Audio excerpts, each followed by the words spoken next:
Welcome everyone. Today's presentation is called Applying for Supplemental Security Income, SSI, for a Child Under 18. And Miriam Hurwitz, Senior Coordinating Attorney with the New York Legal Assistance Group, will be today's presenter. And now I'd like to welcome Miriam Hurwitz, Senior Coordinating Attorney for the New York Legal Assistance Group. Miriam? Thanks, Rich. Hi, everybody. It's a little strange to me that I can't see you, but I'll assume you're all there.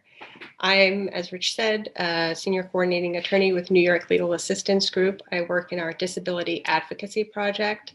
I primarily handle our children's disability cases as well as young adults who have intellectual disabilities. That said, NILAG as a whole, our department represents both children and adults. But today I'm going to talk to you about SSI for kids.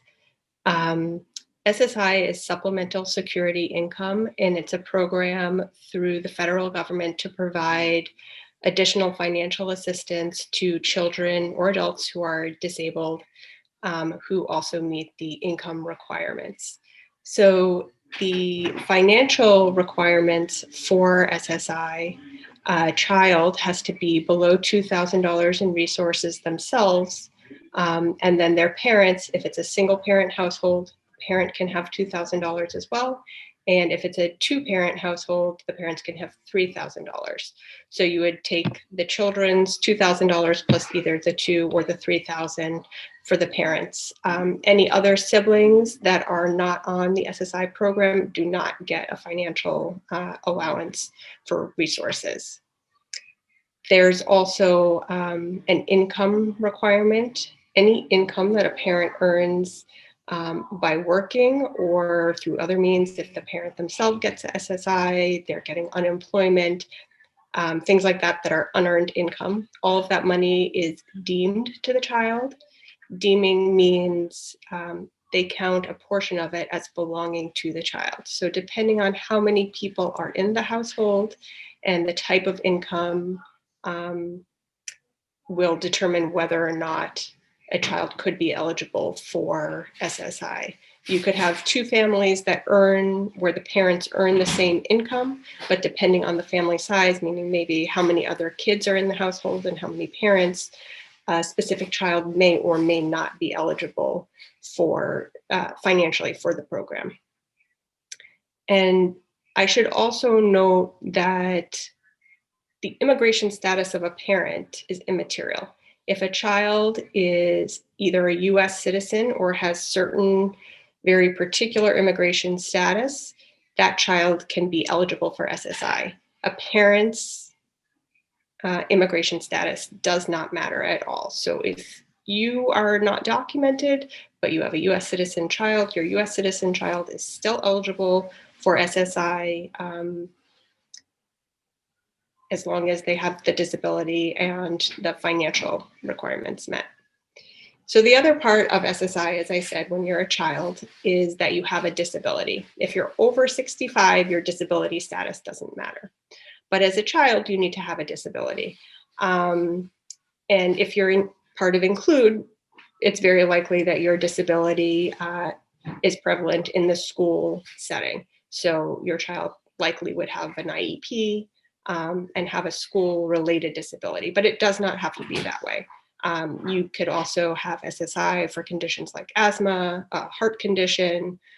There are really any sort of medical impairment might qualify your child for SSI for disability purposes, as long as it meets a certain threshold for how it affects the child throughout their day. So the first step is to apply for SSI. Normally, that would mean walking into your local office and saying that you wanted to do so. Right now, all the Social Security local offices are physically closed, so you would have to call your local office and schedule an appointment to meet with them on the phone for them to take the application. And they'd go over with you the financial aspects, and they'd also see where your child goes to the doctor, what school they go to, all of this to compile all the information they'd need to create the application. what we would often recommend is when you decide to apply for SSI, you want to gather all of your child's records. Social Security says that they will do these things for you, but they don't actually do a very good job of it.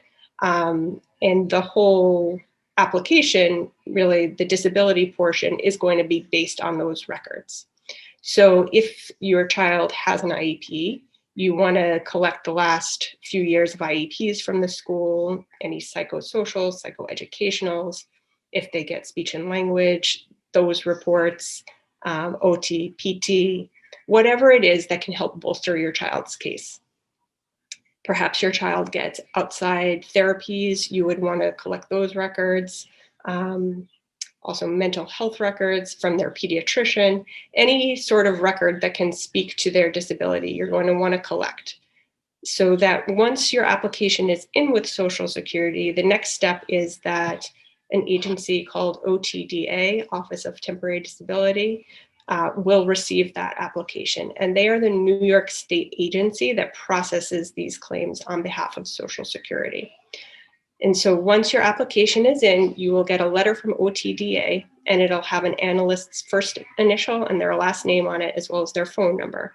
So we would recommend calling that person and saying, I have all of these records for you. I want to send them to you for my child. Not only will that help to expedite their application, but it'll help to make it as complete as possible. So I see there's a question here. Give me 1 second. So the income criteria, as I said, it's a little difficult to pinpoint. I can't say that there's an exact cutoff because it all depends on family composition and family size. The more people in a household, the higher the household income can be because that income gets spread amongst more people. But let's say you had a 2-parent household with 1 child and the combined income for the household was $100,000. That child is not going to qualify for SSI because they do not meet the financial requirements. It doesn't matter the severity of their disability. That same 2-parent household with 1 child, if they were earning $20,000 a year, that child would be financially eligible for SSI. So there's kind of a gradient. And it can also be that a child is eligible for some SSI and not the full amount depending on the household income. This year in 2021, the maximum amount of federal benefits that a child could receive is $794, plus an additional $23 from New York State. So there's a bottom threshold for the amount of income a family could have. And as the income goes up, the child can become still eligible for SSI, but for less and less money. So as long as you're getting $1 of SSI, you would also still be eligible for the Medicaid that comes along with SSI. You receive federal Medicaid if you get $1 of SSI. Speech and language is considered a disability for SSI purposes, but again, it is the severity of a disability. Just like you can have SSI for asthma, if you just have SSI but need a pump occasionally, you can still play sports. It doesn't particularly affect you on a day-to-day basis. You're not going to be considered disabled. Similar with speech and language. So if you get maybe speech and language therapy once a week as a related service and you have nothing else on your IEP, and you can be understood and you can understand people, and it does not greatly impact you, you're not going to be found disabled on that alone. But there are children for whom their speech and language problems are so severe that they have problems either communicating to other people or processing the information that's told to them.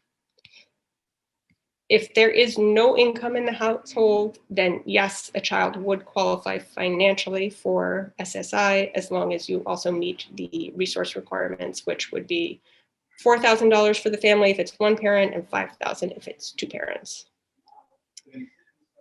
The $2,000 in the child's name, it doesn't have to be in the child's name specifically, it's in the family. So if the parent has a bank account with $5,000 in it, if it's a 1-parent household, that child is not financially eligible. If the parent has a bank account with $4,000, the child could be financially eligible. So if your child is about to turn 18, if they are not currently financially eligible because of your income, they can become financially eligible upon turning 18 because a parent's income and resources are no longer deemed to the child, meaning counted against them. So this is something to think about. And if it's a school-based disability, then of course the IEPs and all of that school-based stuff would still be relevant to the case. It's just that the parent's income no longer matters. All right, so again, you gather all your records, you give them to the analyst assigned to your case at OTDA, and hopefully you have a favorable outcome. That's not usually the case though. So in New York, the second step, if you're denied at your initial application, is to file what's called an initial reconsideration. And that means you kind of get a second go within OTDA. A different analyst will look at the case, and it's a good time, if there was any records missing, to get the rest of the records. If this is a school-based disability or there's a mental health practitioner, this is also perhaps a good time to speak to them about filling out a questionnaire on your child's behalf. We would never recommend, though, asking them to fill out a questionnaire or to write a letter without really knowing what they're going to say. The rules of Social Security are that all evidence needs to be given to Social Security if it exists, regardless of whether it helps your case or not. So if you had a teacher who was going to say, no, I think this child is fine, you don't want to get a letter from them because that's not going to help you. But if they can really speak to the effects of your child's disability in the classroom, that's going to be much more helpful. I would also say that if you're denied at initial application, you can call us right away. And at that point, we can open a case for your child. And you can call us directly at 212-613-5024. And you would leave a message with your name, your phone number, and the reason that you're calling. And we would call you back and then be able to open a case for you.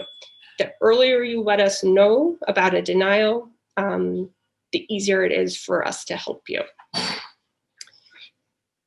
If you are denied again at the reconsideration level, which again is the usual course of things, the next step would be a hearing with a judge. So you would file an appeal and you would go to what's called the Office of Hearings Operations. And that's the first point at which you can actually, well, in normal times, see a person and have a hearing with them. At the moment, these days, all the hearings are on the phone or on the computer. And I don't know when they'll be in person again, but it's the first time when there would be a person that you could have a back and forth with about the evidence. And the judge is going to look at the case and go through a step-by-step analysis that they have to follow. So one of the first things they're going to look at is there a medically determinable impairment? So that means some doctor or some qualified individual, perhaps from the school, has said this, this child has dyslexia, or this child has ADHD. And once you have that, the judge can go on. If there's no impairment, then we're kind of stopped in the water. So once they've decided that there's a medically determinable impairment, they have to see if it's severe. And severe for Social Security purposes just means it causes more than a minimal issue in the day-to-day life of the child. So it's a pretty low threshold for what severity means with respect to Social Security. The next step is the judge will look to see if the child meets what's called a listing. Listings are lists, basically, that Social Security puts out for different impairments, be they ADHD, asthma, low birth weight, all different sorts of things. There are different categories based on the different parts of the body. And so they look at the listing if the condition that the child has is one of the listed impairments, and they see then if they meet it. So if it's for ADHD, they look at the Part A of the listing to see, well, does the child have difficulty learning new information or difficulty being still. And then if so, they go on to the next step of the listing, and they're in the mental listings, which is where many school-based disabilities would be found. There's what's called paragraph B, and there are 4 domains there, things like learning and acquiring information, adapting and managing oneself, interacting with others, and concentration, persistence, or pace.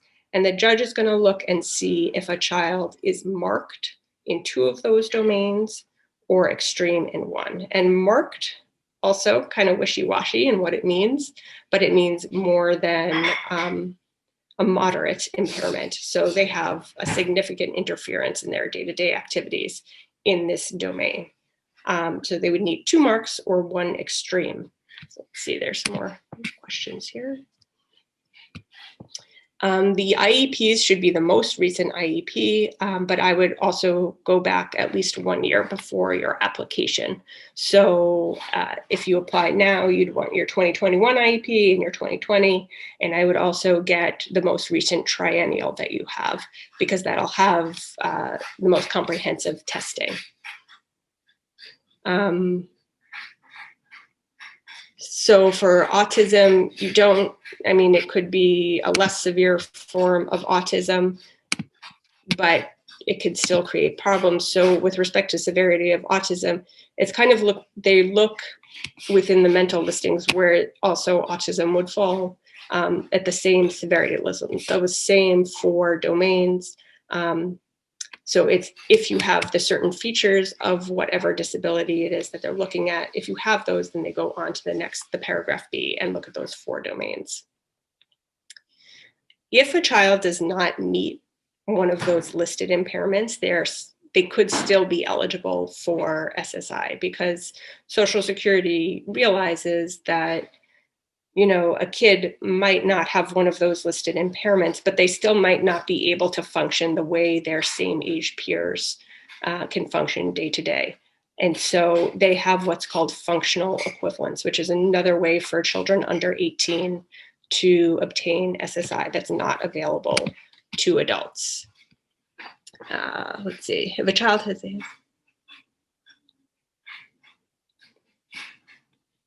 So all of those things with respect to ASD and sensory related issues all go towards those paragraph B criteria that Social Security is going to look at, or towards the functional equivalence listing. All of that is very important to the case. If you want to look at the impairments, the listings, if you Google SSA listings, it'll come up and you'll choose the child listings, and then it'll be broken down by the body category, pulmonary, renal, mental, all sorts of things. So choose the body section that most fits whatever disability your child has, and it can be more than one.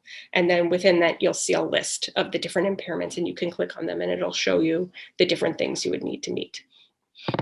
So the functional equivalence has 6 domains, and a child, once again, would need to be found marked in 2 of them or extreme in 1. And those are acquiring and using information, attending and completing tasks, interacting and relating with others, moving about and manipulating objects, caring for yourself, and health and physical well-being. So let's take a speech and language problem, for instance. That could interfere with a child acquiring and using information if they can't process the auditory information that they're hearing, or they can't communicate what they've learned to their teacher. It could also affect their interacting and relating with others, because maybe they can't communicate with their peers to form friendships. All of that is important, and the same issue can go to more than one category, both in the functional listings and the paragraph B listings, paragraph B criteria in the listings. So there are all sorts of things and that can go into this. Something like ADHD, you might have problems acquiring and using information because you can't pay attention well enough. It could cause you to have problems interacting with your peers because you're acting out and creating problems in the classrooms. You can't stay on task, so you're attending and completing tasks is marked. And for kids who might be on medication for something, especially as they get older, they might become more resistant to taking medication. And for children, Social Security realizes that that too can be a symptom of a marked impairment because they're not, for say, caring for yourself, because you're not making decisions that are perhaps in your best interest because you're not able to understand that. So those are the kind of two routes for a child to be found disabled, either through the listings or through the functional domains. The way that you're found disabled, it doesn't really matter because it still gets you to the same end goal. Within Social Security, there's no like higher disability and lower disability. I know perhaps in veterans or work-related disabilities, you can be found disabled to a certain degree. With Social Security, you're either disabled or you're not disabled. And then the amount of money that you're eligible for is solely based on the income within the family. So maximum $794 this year plus the $23 for the state, but it could be lowered as the family's income goes up.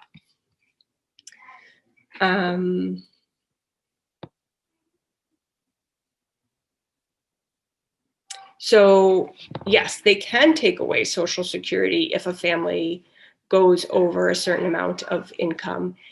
It does not matter the disability. It's all based at that point on the income, because again, for SSI, there are the two factors you have to meet. You have to be disabled, but you also have to be financially eligible. So if you have a family with one child that was earning $30,000 and was eligible, and their income has increased to $60,000 or $70,000, that child isn't going to be eligible for SSI anymore. However, once that child turns 18 and the parent's income and resources are not counted towards that child, you can always get the child back on SSI as an adult. There are also, once you're on SSI, ways that it can be taken away, which may or may not be correct. If you go over income, that's perhaps correct. Maybe it should be taken away, or maybe it should just be lowered. Sometimes, or rather often, they get a family's income incorrect. Parents would need to be reporting their income every month, especially if it changes month to month. Otherwise, you're going to end up with an overpayment and possibly a termination.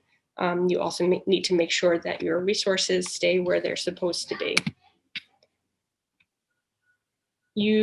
If you're on SSI as a child, you don't necessarily have to reapply when you turn 18. Social Security will initiate what it calls an age 18 redetermination to see if you're then disabled under the adult standards.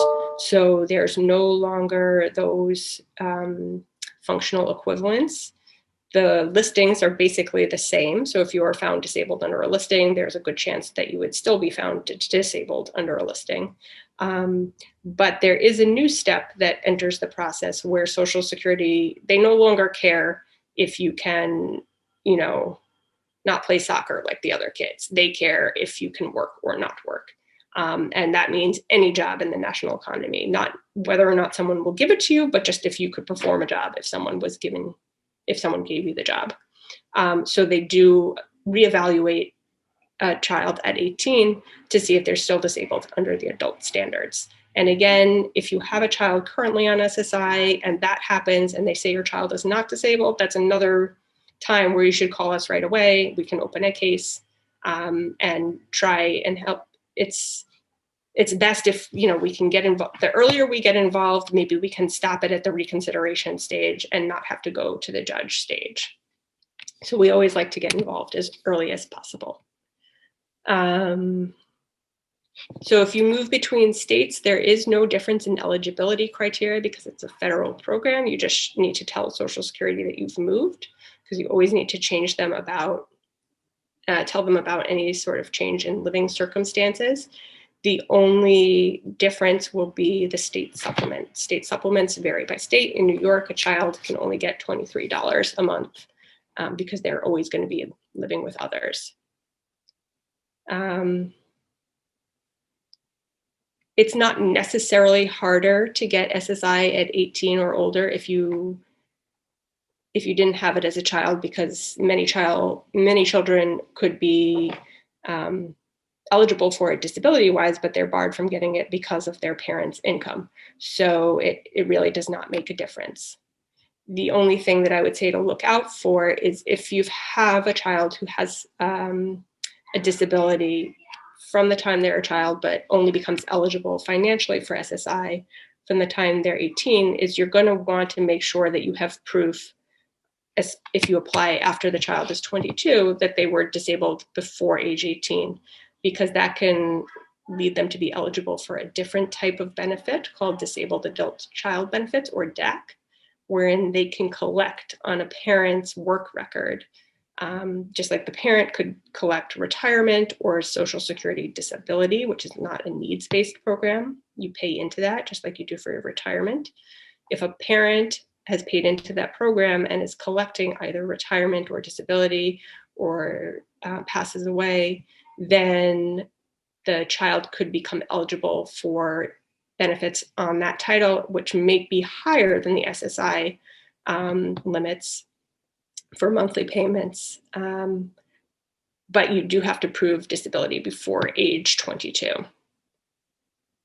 I can't speak to the annual income for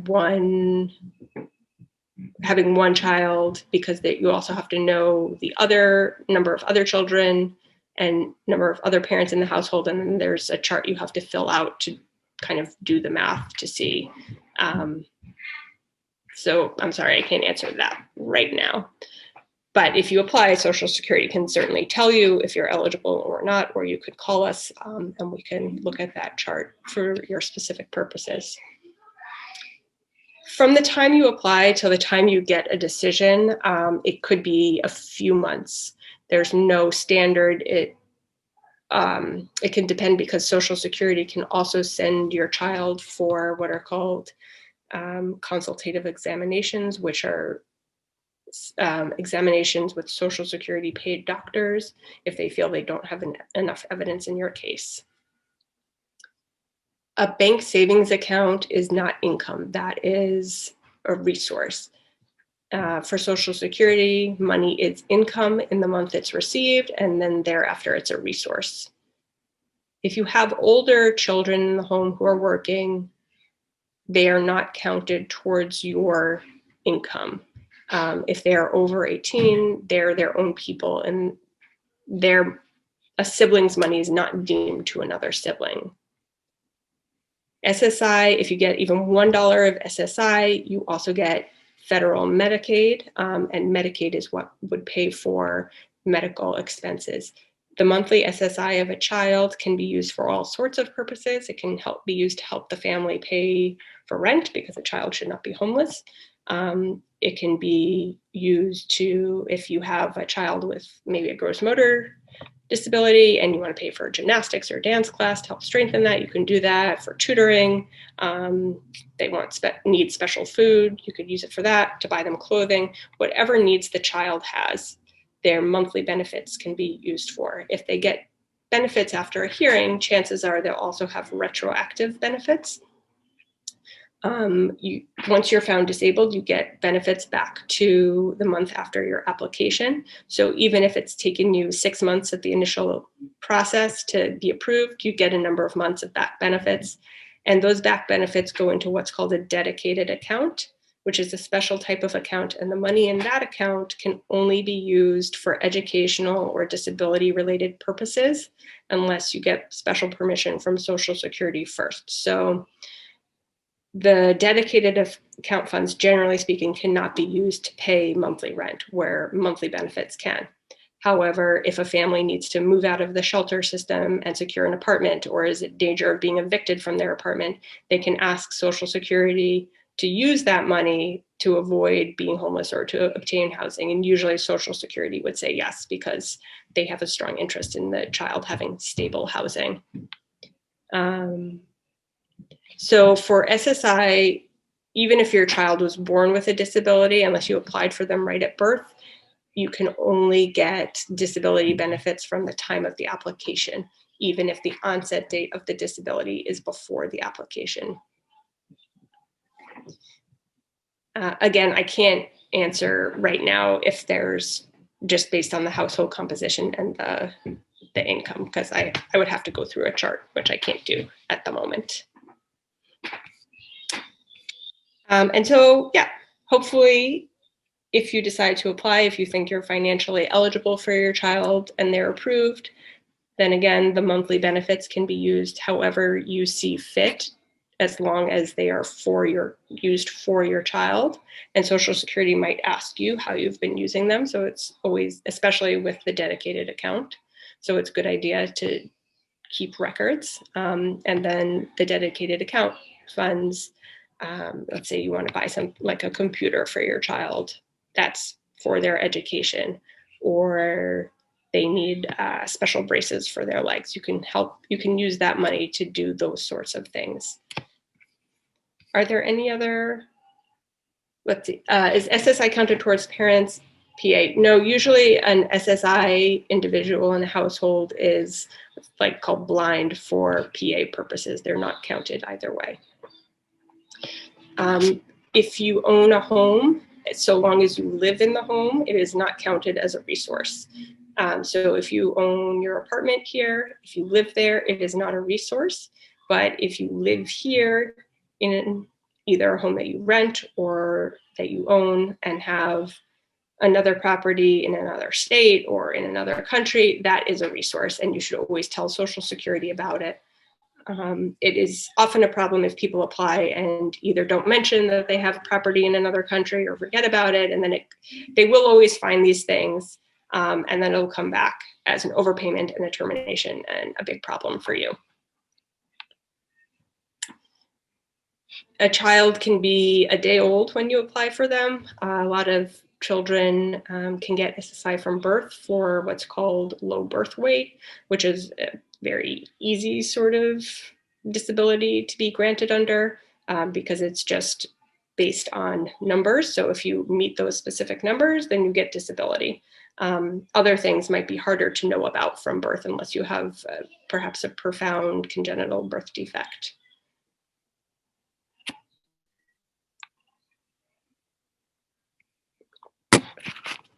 Child support is another thing that is considered unearned income.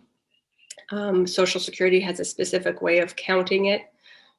It's not counted as a resource, it's counted as income, and they usually don't count a third of it or hold a third of it against the child financially, and then they factor in the rest. So the amount and the frequency of child support will determine if a child is eligible for SSI or not.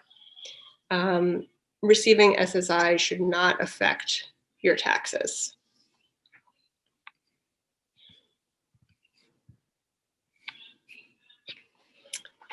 Are there any other questions that I can answer, even if it's about a specific type of disability that you're wondering if it could be applicable for SSI?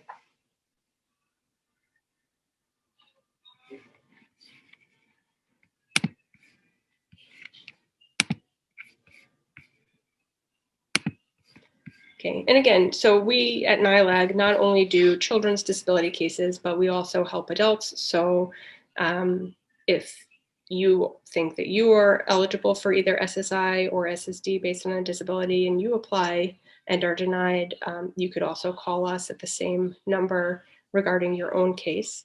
And I should also state we do not take any fees. We're a nonprofit, so we're paid by New York State. And we do not take any portion of your retroactive benefits.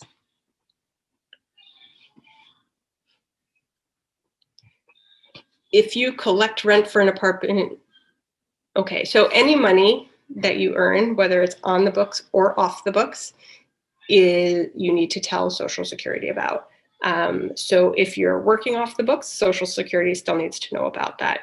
If you live in a multifamily house and you get rental from the other apartment in the house, you need to tell Social Security, and that would be called rental income would be unearned income. And so that counts against you in a different way than earned income. Earned income, they disregard a portion of it and don't hold it against you because you do need money to live. But unearned income, they count differently. They basically hold it against you dollar for dollar minus the first $20.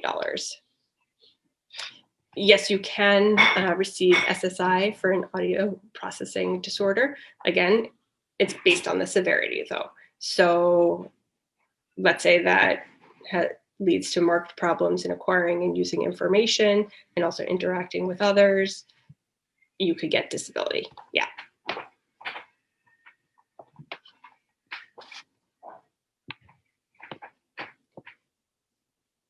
Sure, let me get up the listings here.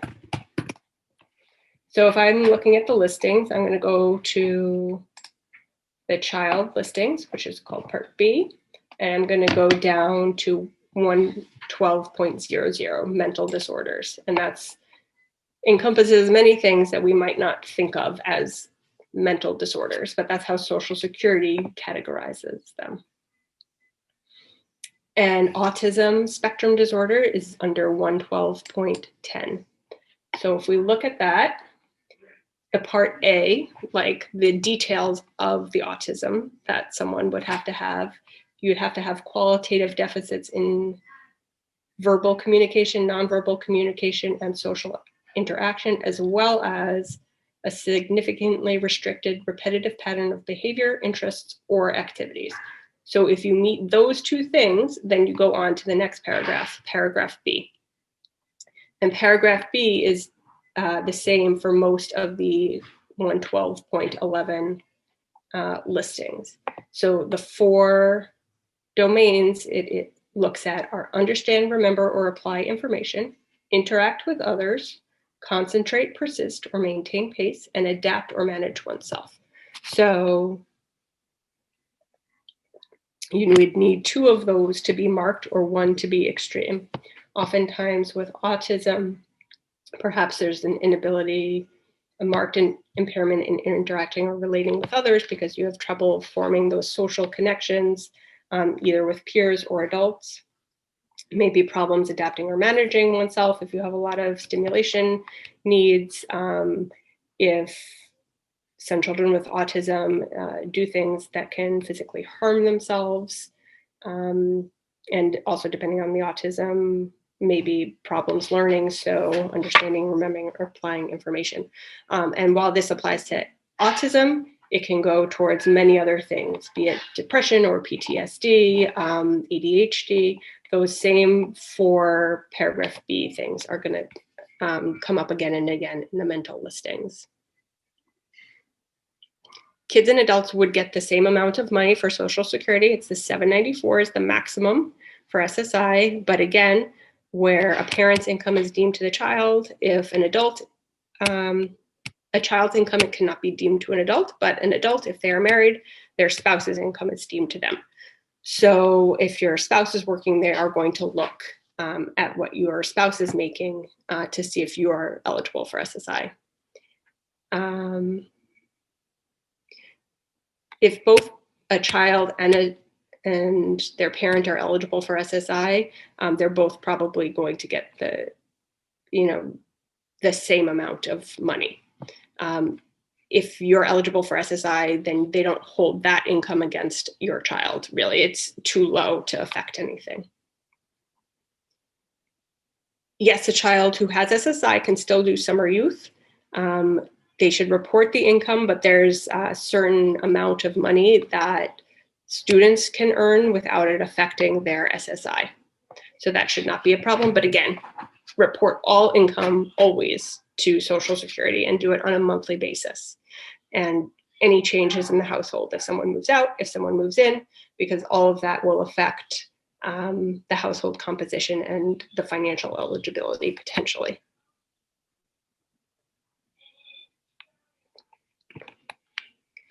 SSI can come either direct deposited to a bank account if you have one. If you don't have one and don't care to open one, it can also come on a direct express card that gets refilled every month and you use it like a debit card.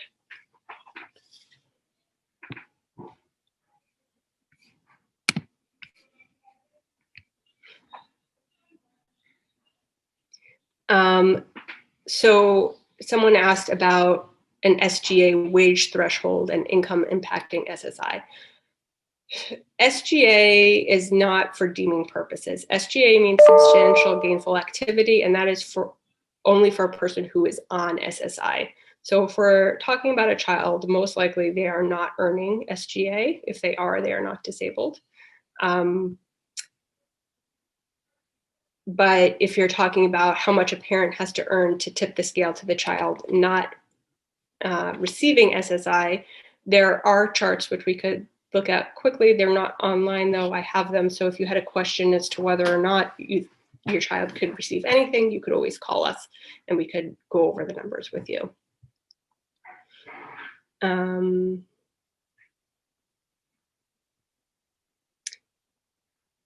So I think I'm understanding this question. So if your child turned 20 and their SSI was denied, if the child is unwilling to, if they're an adult now and they're unwilling to pursue SSI, there's not really much you could do about it. If they are willing to pursue it and they're working part-time, as long as they're under what's called SGA, substantial gainful activity, which this year is about $1,200, then they could still be eligible. SSI, so SSI can affect SNAP and PA only in that the SSI individual would not be counted in the household. So people on SSI still receive SNAP, but their presence won't be counted for cash public assistance. So other members of the family should not be affected by their SSI receipt.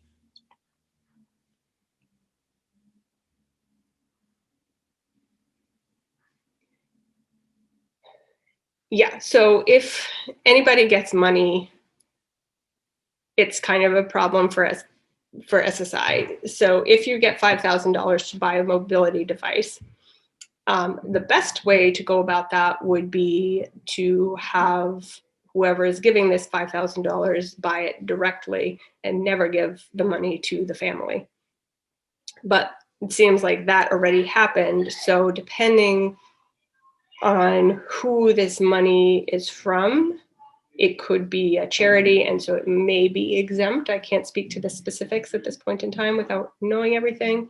But just withdrawing the $5,000 isn't going to be enough for Social Security, because sometimes they're going to want to know how you spent that money, because they're going to think you still have it under your mattress, which usually is incorrect, but in this case might actually be true.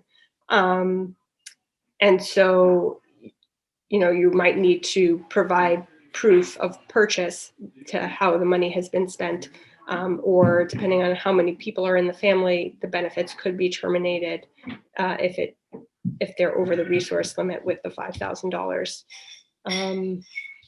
But sometimes money from a charity, depending on the circumstances, may not be counted as a resource or income.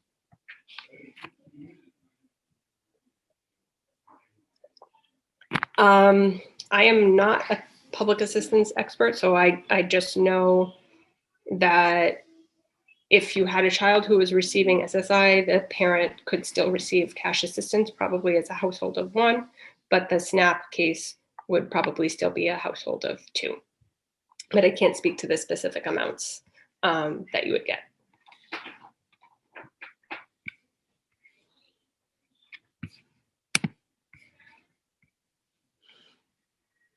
Okay, there's a question about ABLE accounts.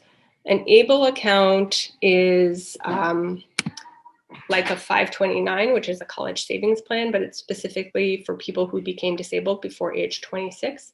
And it is a way to shelter money, resources for SSI. Any money that's in an ABLE account is not counted as a resource for SSI purposes. So you can put up to $150,000 in an ABLE account, up to $15,000 a year. So if you have that sort of money, then an ABLE account is a great way to shelter it. You can open the ABLE account through New York State. If you just Google NYS and ABLE account, and it's a fairly easy process.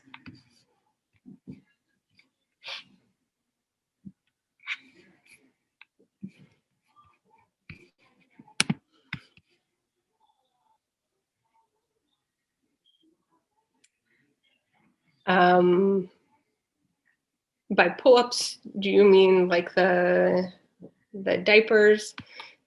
The only thing that I can think of would be certain food pantries provide those sorts of materials. But that's also something that monthly SSI benefits could be used for. Even dedicated account benefits could be used for something like a pull-up, because it goes to a medical need if you have an older child, say, who is still not toilet trained. An in vivo trust account is not something that is sheltered for SSI purposes. They're the only really type of trust would be a supplemental or a special needs trust that does not count as a resource for Social Security purposes. Those are more expensive to create because you are going to need a private attorney to do that. So you'd want to think about how much money you have to fund that trust and whether it's worth it to do that or to put the money into something like an ABLE account. But again, a trust is not counted as income. It's counted as a resource, except it's a way of sheltering resources. Are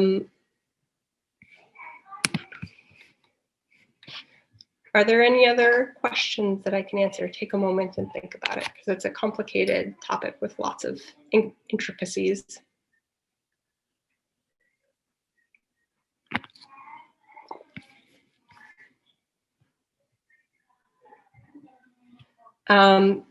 If your child is over 18, then your money is no longer deemed to them. So you could have $1 million in the bank and it will not affect an adult child's SSI. However, if that $1 million is your adult child's, that is a problem, and that could affect their benefits unless you put it into something like an S&T, a special needs trust, or an ABLE account.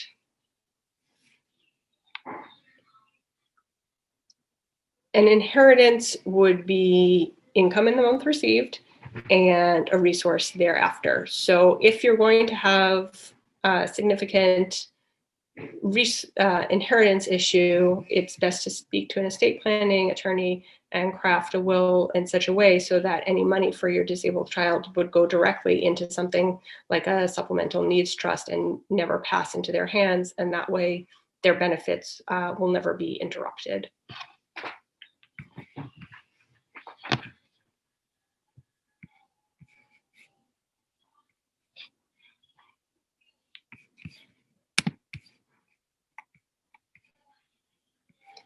Yeah, if you have, yes, ABLE is spelled ABLE, and you would just Google NYS ABLE account.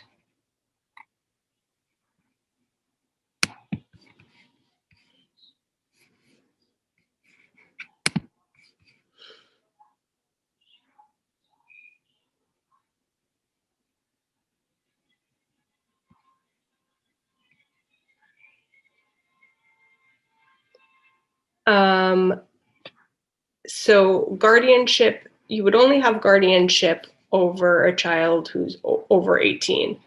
And that is for decision-making purposes, but the individual is still an adult, so their guardian would not, the guardian's income and resources would not be deemed to a child over 18.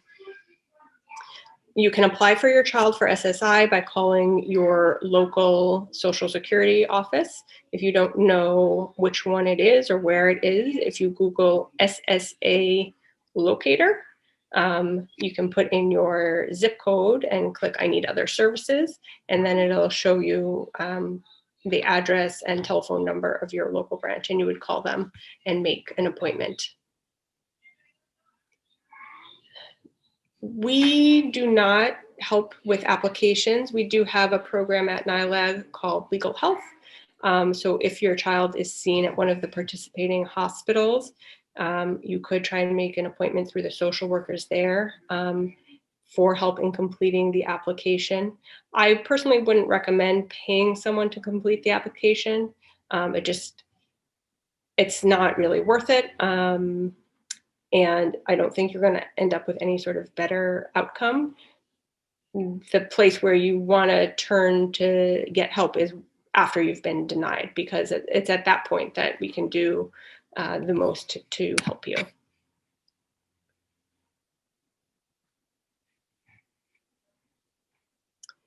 Give me 1 second to look up the hospitals.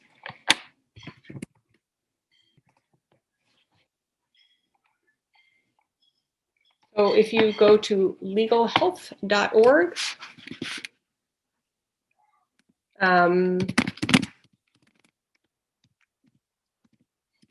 I put into the chat, then you can look on that site. It's part of our NILAG site, and it'll show you the list of hospitals. So there's a question about if your child is in a school that does work-based learning. I don't think it helps. I think quite often, no, Legal Health, HEALTH. Quite often those work-based programs are in District 75 schools. So if your child is in District 75, it's already showing like a more profound school-based disability. And there's often job coaches at those programs and lots of resources and supports for the children. So if, that's a time when we would get questionnaires filled out by the people who have helped them, talking about the types of challenges that the students still had, even with supports. Because sometimes you have a person where, yeah, they're working at the daycare there, or they are folding laundry, but they still need redirection, and they need their directions repeated to them every day, maybe several times a day. So it actually gives us a good insight. ABLE account is through New York State. And you open it specifically with them.